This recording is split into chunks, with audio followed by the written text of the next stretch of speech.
love to welcome you all. This is our third Social Media for Good Forum of the year, and I'm so happy to have you all here. We are very honored to have the guests that we have here today. So I'm going to go ahead and introduce the guests that we have, and Lindy is going to be dropping links into the chat section as we go. So if you are interested in following along and joining some of the communities that these people have built, you can do that with the links that Lindy is going to be popping over. So let's start with Keenan. So Dr. Keenan Davis, we are so happy to have you here. Dr. Davis is a social scientist and entrepreneur. He has a master's of science in management and holds a doctorate of law and public policy from Northeastern University. He teaches public policy at Northeastern and is the founder and CEO of One Institution LLC, One Institution Media, and One Institution Fund. One Institution LLC is an umbrella holding company that oversees a civic enterprise that, listen closely, improves public understanding of social justice movements and complex urban community needs through media and entertainment, through real estate development and civic engagement for citizens, activists, and supporters to engage tangible solutions that drive social mobility for marginalized Americans, okay? Big work that Dr. Keenan Davis is doing, and we're very, very grateful to have him here. He runs his personal Facebook page, which Lindy's going to drop a link into. And I know one interesting thing over the past couple months, Keenan, you had one piece of content that got over 90,000 shares. Like, what? So your content right now is really, really resonating with people.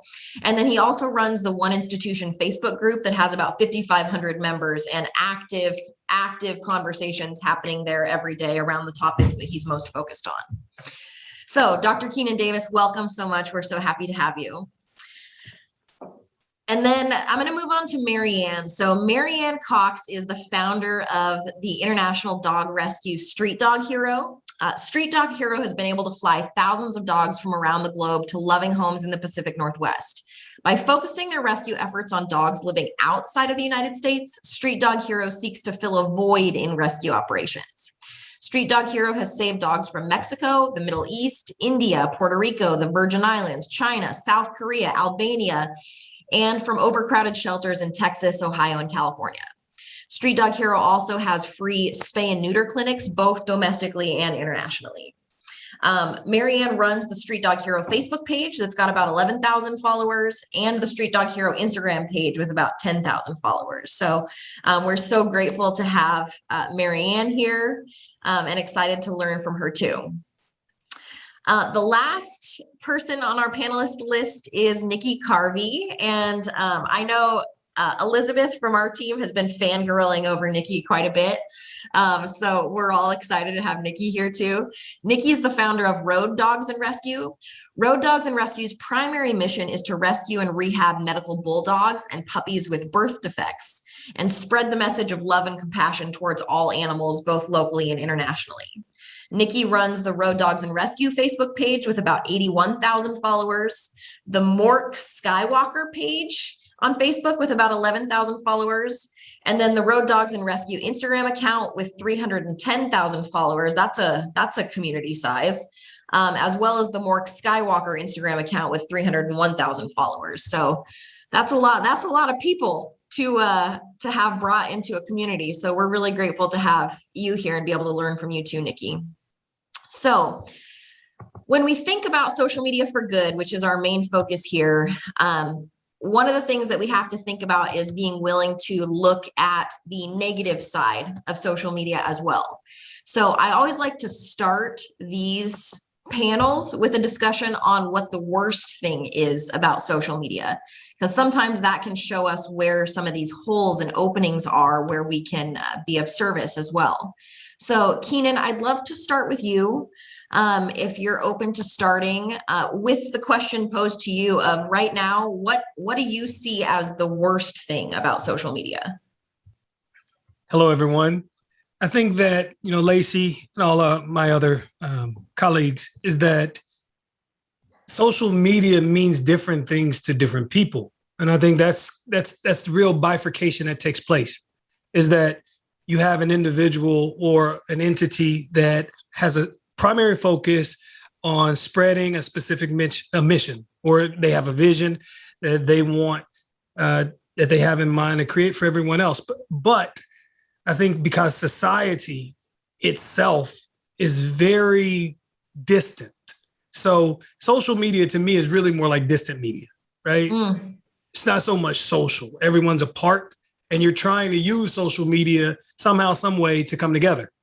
But we're, essentially we have, we're on different sides of the aisle, no pun intended, and trying to really get people to engage and then follow through or follow up with an idea, an event, a concept, a way of life it's different because some people are coming to be entertained. They're not coming to get educated or to be empowered, right? So you have to really find that sweet spot with what you have to offer, because chances are the constituent, the customer, the client that you're pursuing, they have a different idea in mind by visiting your group, coming to your page, and you got to find a way to meet them in the middle.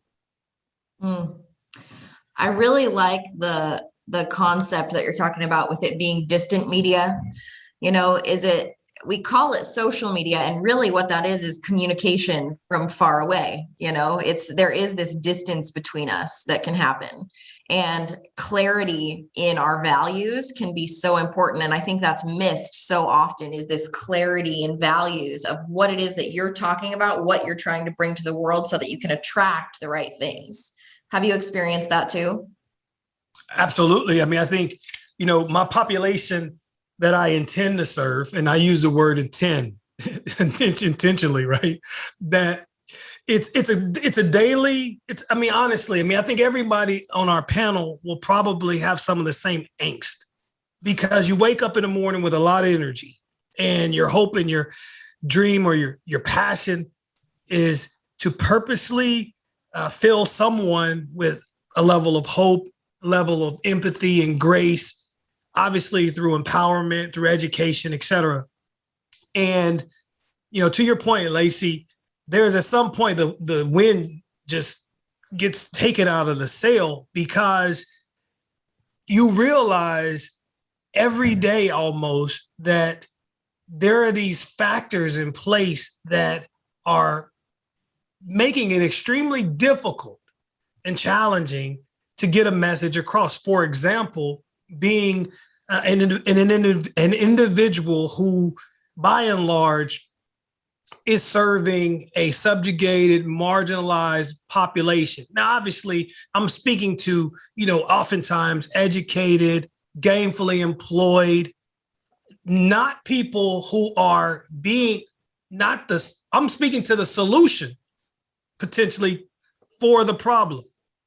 And oftentimes the solution feels like the problem should have done something a certain way, shouldn't spend money a certain way, should, save money, should do this. And so the lack of empathy and grace on social media or distance media does not exist the way we all want it to exist. And I think that's the biggest barrier, the biggest roadblock that many of us face in trying to use social media for good, is empathy and grace. I agree. It's so easy for us to judge each other when we're not face to face, when we don't feel the energy of another person when we communicate something to them, because there is this distance between us. That empathy is missing a lot. I wonder how we might be able to infuse that more into the work that we're doing on social media. Do you have the solution, Keenan? I wanted to say hell no. Look, everybody's sitting here listening, right? They're watching, they're listening, like, all right, bring it to us, bring it home, Dr. Davis. And no, I can't bring it home. I wish I could, right? No, seriously, because even yesterday I was thinking, I'm quitting. Seriously. Yesterday, I reached a breaking point. I really did. I got to a point that, I couldn't take the personal attacks. Like I get personally attacked every single day. Someone's blaming me, saying I work for the government. They're, attacking my character. I'm not Black enough anymore. I'm too uppity. I'm all of this, stuff that it's just, I'm like, I'm doing this because it's my heart.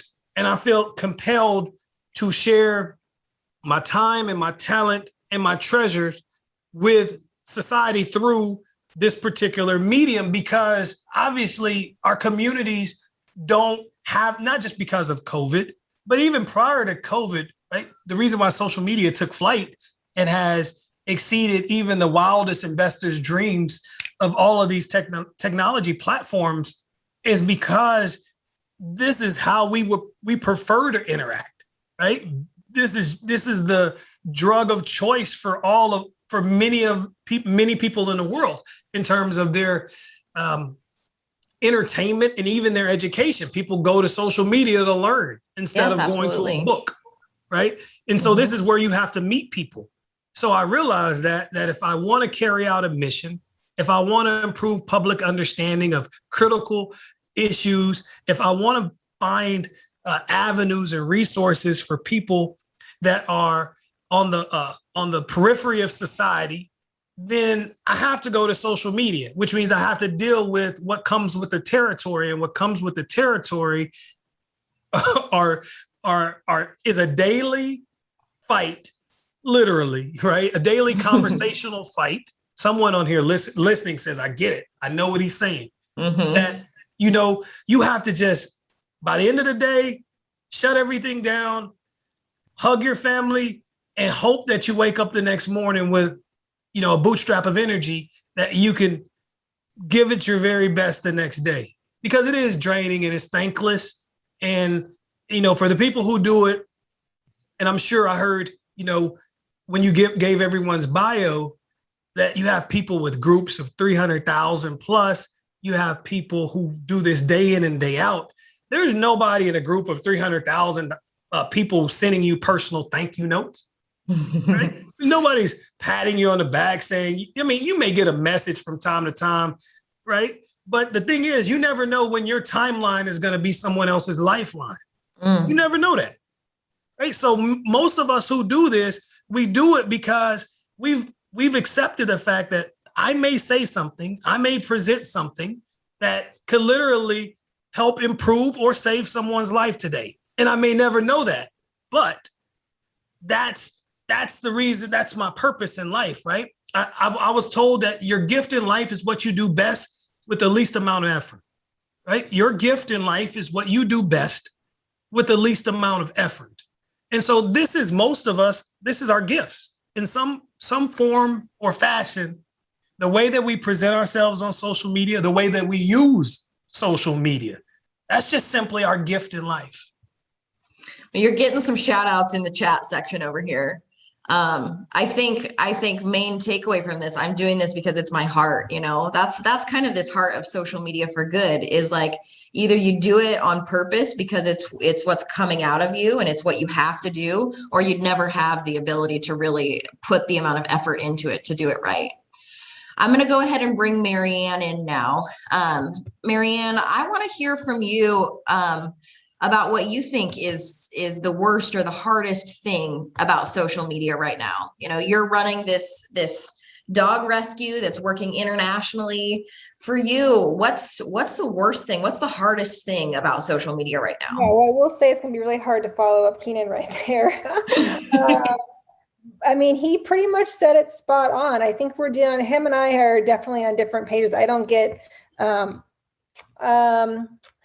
I don't have as much negativity with what I do, but I do have the negativity, but it's not on a daily basis by any means. The biggest negativity stuff I have is people asking, why do you help your dogs internationally? Why don't you help dogs in your own backyard? And my answer to them is, this is where my heart is. This is where I decide. I don't know. It's just, I always have that question, and it hurts because I spend every waking hour doing something I'm passionate about. And I know that if they were passionate about something, they would, I don't know. Anyways, that's the hardest thing for me. The other hard thing for me on social media is because I rescue dogs from probably the worst situations around the world, meat farms, street dogs, hoarding situations. My hardest thing for social media is where to draw the line on how much to push, because I use the platform for education, raising awareness, showing people what's actually happening in the world. Most people don't know how dogs are treated and how hopeless they are in other parts of the world. So this is my avenue of saying, hey, this is what's actually happening in Asia. This is what's happening on the streets of India and what's happening on the ground in Afghanistan right now, right? And how far do I push it? And when I do push it a little too far, I get lots of, I can't believe you pushed that. Like, if you're not going to know what's happening unless I actually show you. And I can put all the graphic images and stuff I want, but that's a hard line for me. It's not even that negative. I can't go where Keenan goes, unfortunately, because luckily I don't have to deal with all that negativity stuff yet. And I'm not also as big as I think like Road Dogs and Keenan is. So I appreciate listening to you guys, so I can just learn from you guys as well. So that's kind of my answer there. One thing that I wonder from you too is just the amount of energy output it takes to be present on the platforms. Does that take a lot out of you? And do you feel like in the end of the day, it's worth it because of what you've been able to, the positivity you've been able to bring into the world and into these animals' lives? Oh, 100% worth it. It drains me every day. But it's the only way. I mean, yeah, it's social media, or I love the social distance. It's the only way to spread the awareness, the education, what we're doing, and also teaching people how they can help. If they're really passionate about dogs or wanting to make a difference in dogs' lives or animals' lives, we can show you how to do that. We're here to help you. So every part of it is worth it. And every day, just like Keenan, sometimes I want to quit too. And I have to remind myself why I'm doing this. And maybe I just get that one message of like, oh my God, thank you so much for what you do. And those little teeny messages mean so much, because like you said, we put so much out, so much time, so much effort, so much heart, so much energy, emotion every day coming at us, that people don't realize how much work it is. Just that one positive thank you, it means a lot and keeps me going the next day. For sure. Thank you so much, Marianne. Let's bring Nikki in for a minute. So, Nikki, you've got some of the largest group sizes, community sizes from people who I've had a chance to communicate with over time. And so I'm curious from you, when you've got this big group of people, I'm sure there's some wonderful positive movement that can come from that. And we'll get to that too, but what's hard about it? Tell me what's hard about social media, or what the worst part of social media is to you. Well, I wish I could be as poetic as Dr. Keenan, but basically it comes down to the simplicity of like that quote of opinions are like arseholes, everyone's got one. So to me, it's like everyone wants to be heard, and people are very drawn to negativity, I think. So for me, it's about keeping away from drama. Like if you get involved in drama, then it just fuels the negative attention that people want to bring. I mean, it's like a car accident. People want to see what is negative. Like if I post something negative on my page because I'm trying to get something seen, or, you can harness people's outrage and their anger for good sometimes. But it brings with it a negative energy. So if I've achieved like, go and comment on this or do this, I remove it from my page because I feel the resonance of the negative energy around it. So to me, it's like the negativity that can come, like everyone has basically said, that it is an energy, and that if you bring it to your page or they come with that energy, you have to try and disperse it somehow. Does that make sense? Oh, absolutely. I mean, it's this distanced social media, but we can still send this energy across these internet cables that go under the ocean. And that energy still hits us. That's still real. Even though this is happening from a distance, that energy is still real. And we still have to process that as social media managers every time we're getting online and checking it. Even if that energy isn't on our pages, it's on the platforms, and we're having to process that energy as we go. That's right. Somebody in there said it's almost harder to process that energy when it's far away, because you really don't have that other human there to kind of look back at you and process together and learning on each other. It is that whole thing of like having to learn not to take things personally. And I used to engage, if someone said something, I I would take it extremely personally. Be like, where's that coming from? Why are they saying that? It's so like not true. But now I'm just like, I just let it go. I always remember a quote someone told me about, would you rather be right or would you rather be happy? So now I'm just like, I'd rather be happy. I don't have to prove to them that I'm right. They can have their opinion. They can spout it. Block, delete, block, delete, block, delete. That's what I do a lot. It's like, if you're going to come at me with that, then no, actually I don't block. I what's the other one that you do? Hide. Restrict. Restrict. So they can keep spouting off as much as they want, but no one can see it. I'm not interacting with them. They're not on my page, you know? So that's what I've learned to do, because initially I used to do all these responses and type them out. And even now I'll find myself typing something out. And then I'm just like, you know what, what's the point? It's like, they want to be right. I'm not going to be able to change that. Let them get on with it. Yes, I love it. My favorite response right now is just, okay. Yeah, exactly. And that's what I do on Mork's page. Like Mork, every now and again, because his page is a different kind of vibe to Road Dogs, but every now and again someone will say something and I'll just be like, I wish you well on your way. I hope you get to smile today. I just leave a standard kind of like, hey, I'm coming back. You're coming at me with negativity, but I'm going to come at you with positivity and not engage. And I think sometimes that can make people think about what they're spouting, you know, what they're leaving out in the world. So that's kind of what I try and do. All right. Thank you, Nikki. I'm going to move it to Keenan. So Keenan, you have any response for that before I move into my next question? You know what? Nikki said something, Lacey, that I think a lot of us are constantly battling is the how you respond to people. And she says something interesting that I think not amateur, but people who are extremely new to this and they're just starting out, it's a fine line. And I don't know if we ever get on the best side of the line. And that is, there's an aggregate of people that you start to represent, right? You have a group of 100 people. Cool. They may be like-minded. They may be interested, trying to figure it out. But once you get into the thousands of people, then all of a sudden you're representing a way of life for someone. And chances are that way of life is the majority. And you still may have some naysayers that they don't represent they don't embody the overall thesis of what everyone believes, but they have a louder voice because the person who's arguing and naysaying seems to always be the loudest and the one heard. Obviously, the negativity connotation that Nikki alluded to. And so what we have to then start to figure out is that, okay, I don't want to respond for my own sanity. However, when you do respond, you're not just responding for your own sanity. You've also become the voice of thousands of people.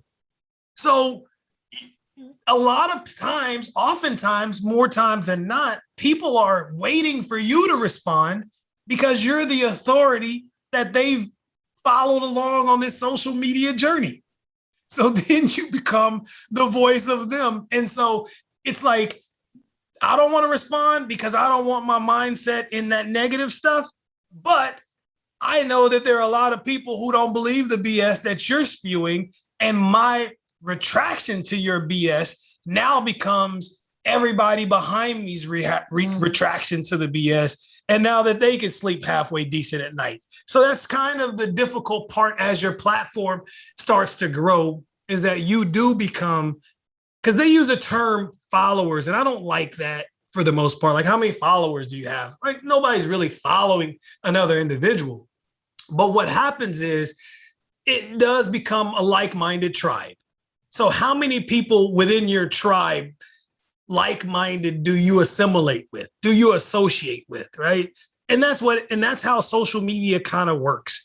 And so those of us who have that kind of not perspective, but the role, we live in that halfway zone of, do I be quiet or do I speak out for my tribe? Yeah, we have kind of like this decision tree that we've created about whether or not you respond.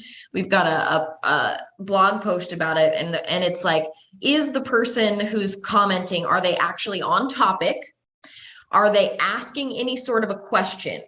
Would your community benefit from you responding?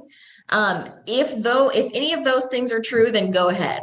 If it's not on topic, if there's no question being asked, and if your community, and I like community better than followers too, Keenan, if your community would benefit from you responding and learn something from that, then go right ahead, right? So, but it's hard. It's a fine line to protect your mental health and to represent your community and your community's voice. That's a decision you got to make every day.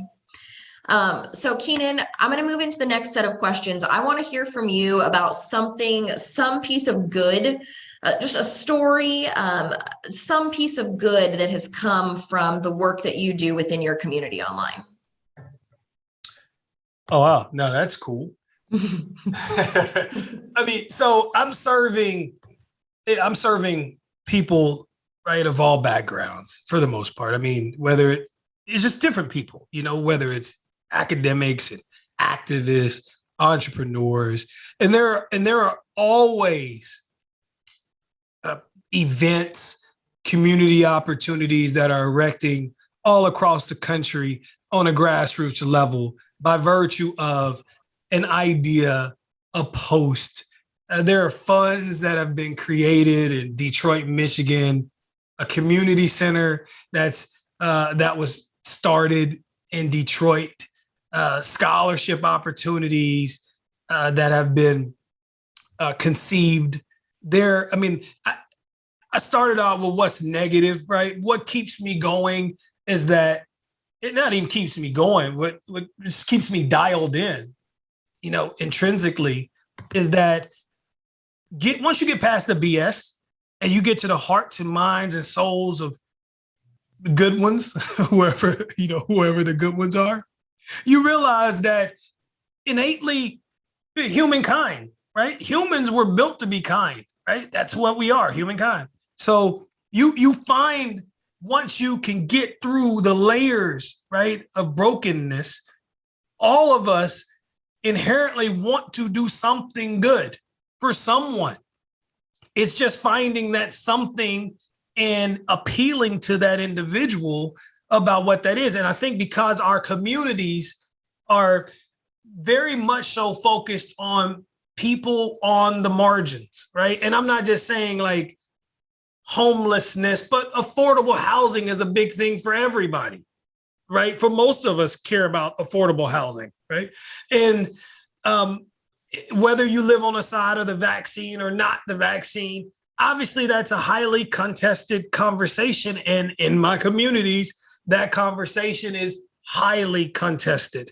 And but you also see, Lacey and everyone else, that people are inboxing or posting vaccination cards. Again, not being in the political aspect of it, but you see things that someone is passionate about that evoke someone's purpose, and you find some remnant of that weeks later, months later. Hey, someone's talking about, it'll be a conversation about why is it important for students, young kids, to learn multiple languages? And then there'll be arguments. Well, they just need to learn English and math, need to focus on this. All right, great conversation. But a month later, you'll see someone say, hey, I'm sending my kid to Arab. They had an Arabic camp, in my community this summer. And I figured, hey, why not let my kid try it out? You'll see things like that often, and it'll erect from a conversation that simply was just about an individual within the community bringing some information, bringing an asset, and you see that asset being cashed in. And that's some of the most vital work that I've seen done. And that's some of the things that keep me very motivated. One thing that I really grasped onto, you're talking about, kind of getting through the layers of brokenness to have these conversations. And sometimes I think a big part of getting through those layers is actually exposing those layers. Like you can't get through them until you know they exist, until you're open about the fact that they exist within you. And then you can recognize it in other people too. And I think that's where some of this empathy can be built for good conversations. Instead of standing up and thumping our chest about what our I really wanted to say buttholes because Nikki said it, but like I can't make it work quite right. But like I really wanted to try.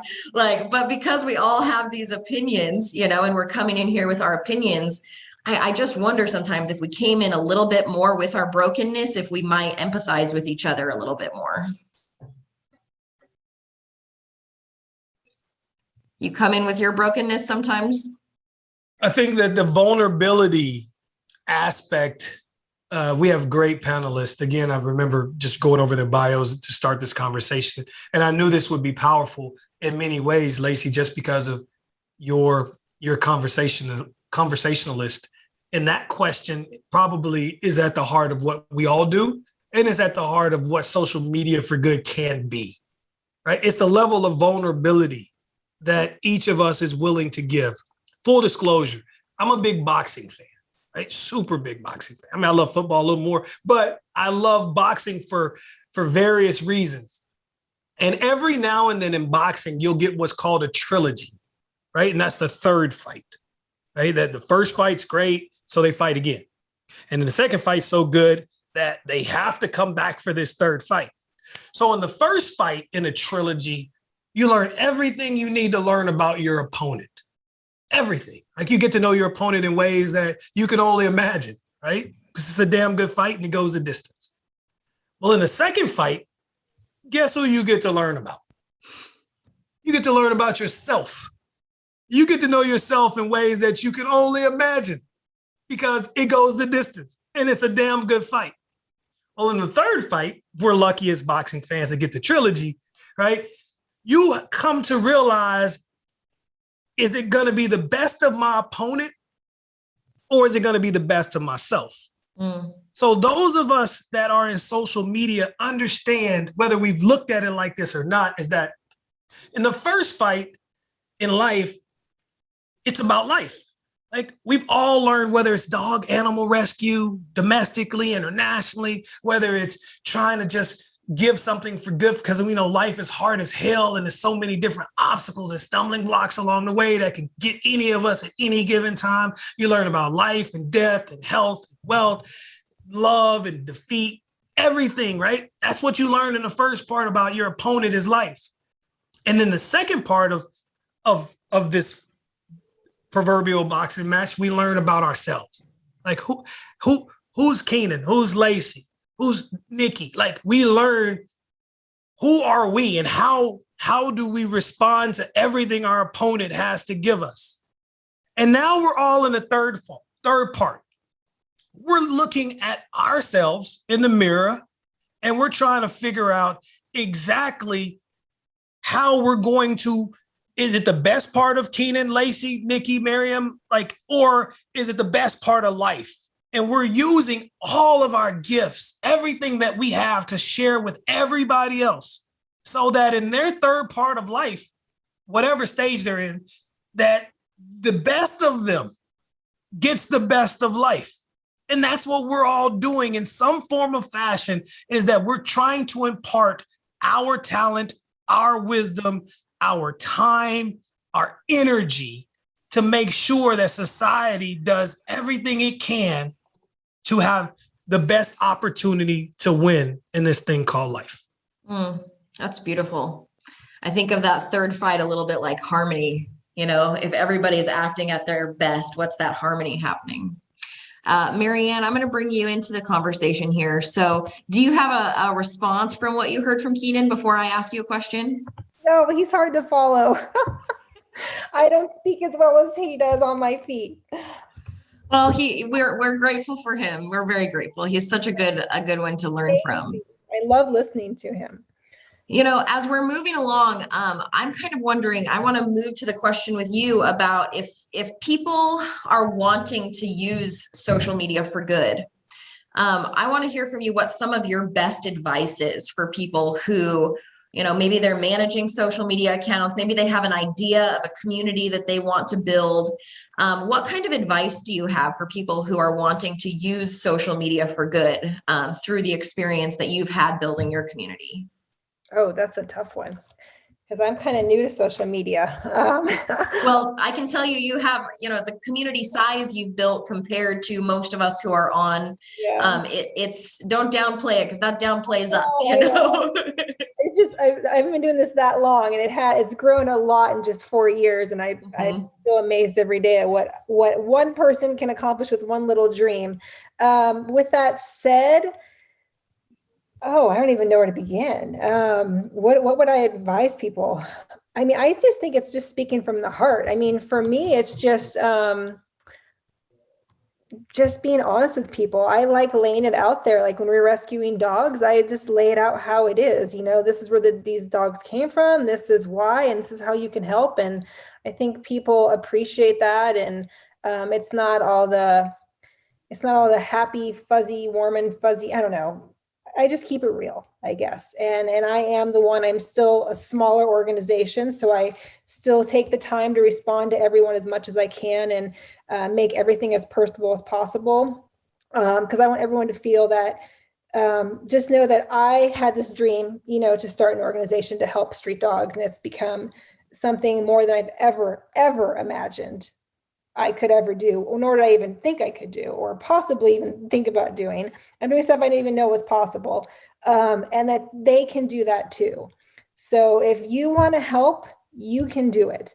And I will be right there to help you make it happen, because it's all of us together need to work together to make a difference on everything in the world.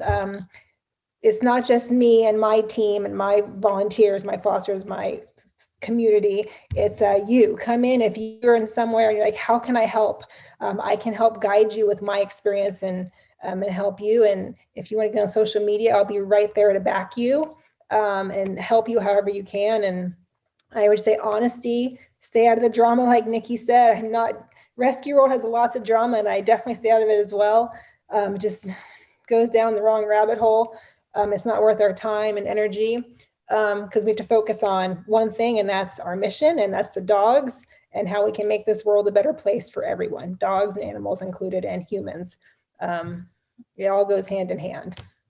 Funny because, you talk about honesty, like that's something that should just come, that just should be. But a lot of times for those of us who are social media managers, we work for companies where, we don't have the ability to be quite as transparent. And you can see the difference in when you're trying to build a community, when you have the ability to be very transparent and very honest about what's going on, what your needs are, that attracts people and people show up. When you have to soften that over and you have to give it marketing language, sometimes you can see it just doesn't carry the same amount of power and attraction that a message that comes from honesty and transparency can have. So I think a lot of us social media managers like to hear that the communities that you're building are built out of this sense of transparency, because it gives us the power to push the people ahead of us or above us to be more and more closer to transparent and honest in every bit of content that we put out. Because if we're not that way, then what's the point? What's the point of this distance communication if we're not even being fully transparent with each other? Then it's not even real, right? It's not this connection and energy transmission isn't happening, right? If we're not allowed to be transparent. Right. Yeah. And I don't know if many people know my story, but I just started this because I wanted to save a street dog. That's it.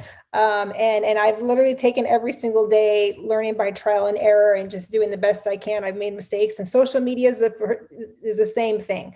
I really have no idea what I'm doing, but I'm just doing what I do. And I do feel it's best, for our mission and what we're trying to accomplish. And that's all I know. And I'm actually learning a lot from listening to everyone on this panel myself, because I'm still have a lot to learn. And I appreciate that a lot actually. So. Elizabeth, who is a Sprite and is a member of your community too, has just said that whenever you respond, she can always see your heart coming through too. Aww. So, that might be innate in you, but sometimes it's a skill that a lot of us have to work on, is the ability to come through that genuinely online. So yeah, you're doing great. And I love that people follow. And I can't thank people enough for supporting Street Dog Hero and our mission, because without them, it wouldn't be possible. And I want people to really know that it's not just me, it's not just my team, it's all of us. And because of their support and just their messaging and stuff, they're the ones making the difference. You know, I'm just the one doing most of the hard work, but all of us are in it together. And I want people to realize that they mean just as much to me as my team, you know, that I work with every single day. Elizabeth says she even has one of the dogs that you rescued. She owns one of those. So that's a really nice full circle story here. That is. All right, Nikki, I'm going to bring you into the conversation here. So do you have any response before I ask you a question? I mean, I would agree about the whole thing about vulnerability, and that to me about the message about what I want to put out into the world, or why it has the effect that it does, I think is because when you bring, like with rescue, they always talk, or non-profit in general, they always talk about people don't respond to the general, they respond to the individual. And so to me, that is about where it comes into being an individual, in the sense of like that, where the vulnerability comes in, like with your humanity, really, that's what people respond to when you're putting your message out there. And so when you do make yourself vulnerable, it's like Mork's page is different from Road Dog's page, because Mork's page is more, his story is such a story about when you feel hopeless, because he came from a situation that was utterly hopeless. It's like, how can a dog on a meat truck in China end up living the life in sunny California? So I've used his platform to promote mental health, because it's something that I've dealt with personally, and it's also something that I feel really strongly about, and that the whole world is dealing with, that, you know. So I feel that by talking about my own experience and by putting it out there, that people then respond much more openly themselves, because they don't feel judged. They see the positivity and the message that he's putting out. And some of the messages that I get from people about how he's helped and this, and you know, initially you would think, oh, it's just a little dog. I post like little videos of him dancing around or him being happy. It's just a dog. But you forget that people are struggling. So many people are struggling, and that being involved in dog rescue, I don't sit at home at night and scroll through dog videos. That's, you know, because I'm kind of like, I'm with them all day. I'm like, there's enough of the bloody dogs, you know. But for other people that have come home, you know, it genuinely brings them joy to sit and unwind and look at whatever videos they want to look at. So I feel that it's really just about putting that message out in the world of, you know, that true joy comes from helping others. It comes from being of service in whatever area that you want to do that in, you know. And I think that's the depth to most of us who are doing social media management, and what we're looking for in our own work too is, you know, maybe we're selling shoes, maybe we're working for a vacation apartment rental company, maybe like us, we're doing social media management, but there's something deeper. There's always something deeper. That's what you're really trying to do. For us, it's, you know, I have this vision that people can actually communicate to each other productively. I have this vision that it's possible for people, even over distance, to communicate with each other in a way that is actually productive, that actually yields bonding and learning. For you, it sounds like that message is empathy. Is that correct? Oh, definitely. I mean, it's like, even though I'm involved in the area of, you know, dogs, I'm really fueled by injustice, you know, injustice towards animals, injustice towards people. And that I really feel that people need to understand more about how other people live, or how other animals, you know. So I think if we had more empathy in the world would be a different place. It's like I had this quote that someone just, I haven't got it, so it's on, actually, where's my phone? Someone did this quote this morning, and ironically it was about opinions and stuff like that, but I just sorry, I'm just going to pull it up because I really loved it, and it speaks to what you're talking about. Basically, The quote is, "Opinion is really the lowest form of human knowledge. It requires no accountability, no understanding. The highest form of knowledge is empathy, for it requires us to suspend our egos and live in another's world. It requires profound purpose larger than the self kind of understanding." So I was just like, wow, that's just so cool. Because to me, empathy is everything, you know, and that's why we're so judgmental and people are negative, because it's like, oh, that person's doing that. It's like the way everything is polarized right now. Like, you're vaccinated, you're not vaccinated. We're all just human beings, you know? And we're scared. Yeah. And that's where you find the most judgment coming in, is people are fearful about things. And so, you know, I feel it's ironic because people always talk about that people are fake on social media, but I also think it gives you a great ability to project the person that you want to be. Like, I'm not nice all the time. I can be, you know, like my language, I can be a right dick, you know, but for me, it's like, this is my chance to really put out what I believe about the world, that I believe in positivity, I believe in kindness, I believe in empathy. I might not act them all the time, but to me, it's like, if I can keep putting that message out there, then I really feel that it makes a difference, you know? Thank you. That's beautiful, Nikki. So I'm going to move into I have a couple questions still, but if anybody in the group has questions as well, please put them in there now. I saw something come from Patrick earlier, which I thought was a good question that I'm going to pose to Keenan first. But anybody else who has questions for the panelists, feel free to drop them in here now. So Keenan, Patrick wanted to know, when there is negativity coming through, do you find that it's coming kind of from like trolls that are just kind of coming around and leaving negative comments, or does it actually come from people that are within your community? They're coming from people directly within the community. And does that change how you do, you know, how you engage with them? That negativity that's coming in, does that change how you engage with it because it's people who are these members of your community?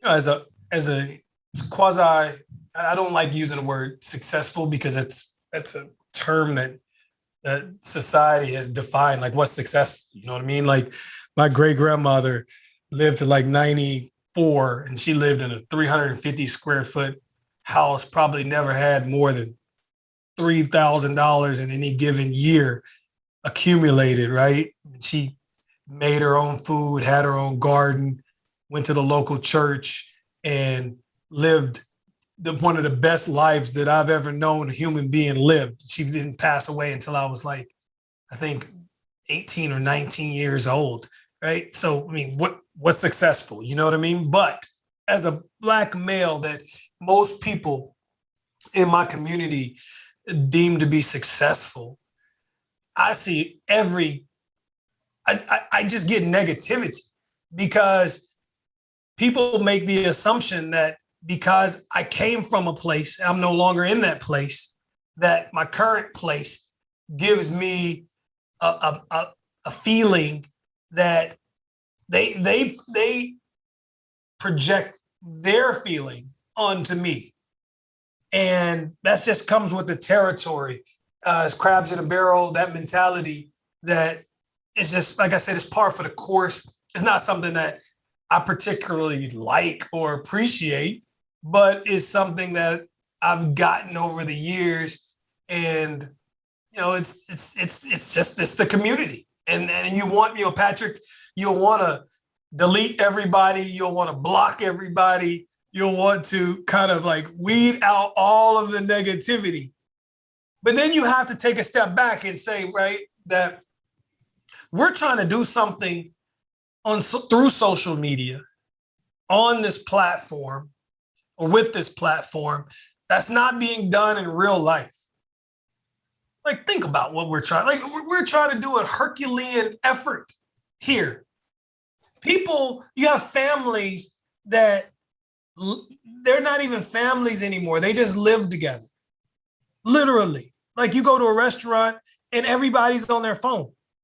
Kids, husband, wife. You're in a restaurant. That's normal now. And it's been normal since the advent of something in your phone being accessible, right? we're trying to bridge a gap that we haven't figured out how to reconnect in real life.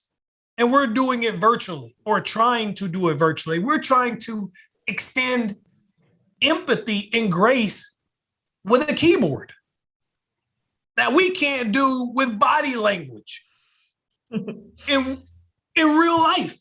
So if we really think about the Herculean effort that we're trying to do with social media, I would probably, this is, I'm still in Olympic mode, right? This is like the Chinese divers doing their 9.0 difficulty on dives, right? It's like the degree of difficulty is absolute. Like you get an A just for trying. You know what I'm saying?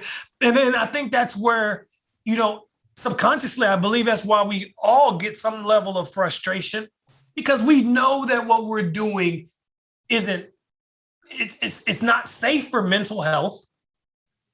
It's not something that we learned K through 12 on any level. It's not something many of us learned in an undergraduate program.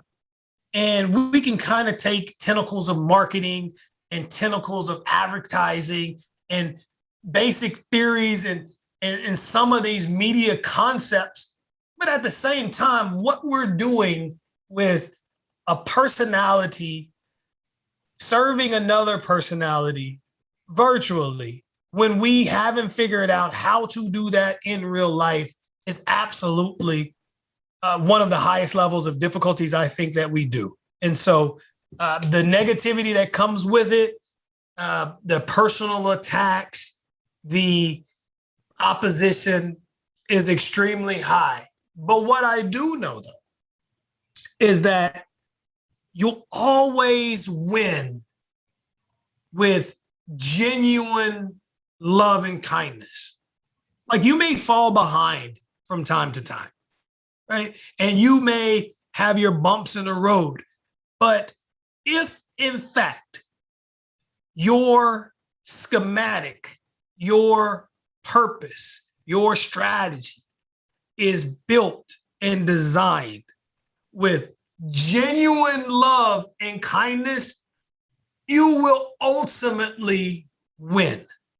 And I think that having that somewhere in the back of the orbit of my mind, and also understanding that oftentimes your biggest supporters will be a stranger. And that's the cool thing about social media, right? The bad thing about social media is that the family and friends in real life, we're disconnected. The cool thing about social media is that when you connect successfully, it will be with a stranger, right? You figured out how to motivate, to inspire, to empower, to educate, maybe even entertain a stranger, someone from an opposite walk of life, someone you'll never meet in this realm. And you've touched them, just like we're doing right now. That's absolutely one of the coolest things that many of us will ever do in life.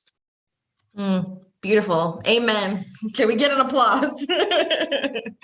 I want us all in a room to be able to applaud you for that. There are a few other questions that came through, and you know what I'm going to do since we're just about out of time here is I'm going to take those couple of questions. One of them was about what you find is the best performing types of content right now that might be surprising to other people. And I'm going to send those questions in an email, and any of you three panelists who want to give a little drafted response, we'll send that response out to everybody who attended today. One thing that I want to just communicate as a takeaway, I feel like is, Keenan, Marianne, and Nikki all hit so strongly on the importance of honesty and transparency and genuineness, and leaning hard into these values of love and kindness. We talked about one of the biggest hurdles that we're seeing and facing is this lack of empathy, especially this empathy over distance. And Keenan talking about the lack of empathy we're even having with people in our own homes and in our own families right now. And I might argue that it might even be a little deeper than that still, that maybe empathy with ourselves is the seed that can grow that empathy with our families and with people as a whole. And so I wonder if, as a takeaway, those of us who are managing social media accounts and are engaging with human beings all day long from a distance from our keyboard, if we can really root ourselves internally with this sense of self-acceptance and this sense of self-love and self-empathy, then from there only can it really emanate out to other people. So I hope that we can all kind of, I feel that in my heartstrings right now, and I hope everybody else has felt that too.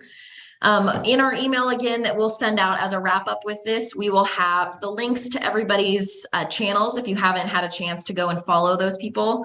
We will have a replay of this up on YouTube as well for you to be able to access.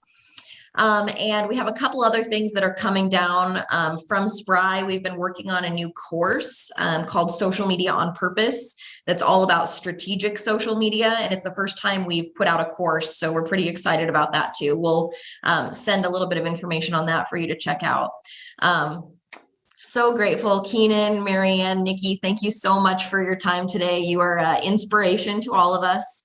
And everything that you said is something that we're all going to be able to Velcro to and bring into the work that we're doing on social media. So thank you so much. Thank you all of you who came today, and we will talk to you all soon. Thank you so much.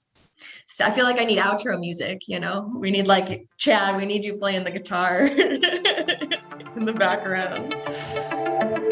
Thank you all so much. We'll see you again soon. Bye.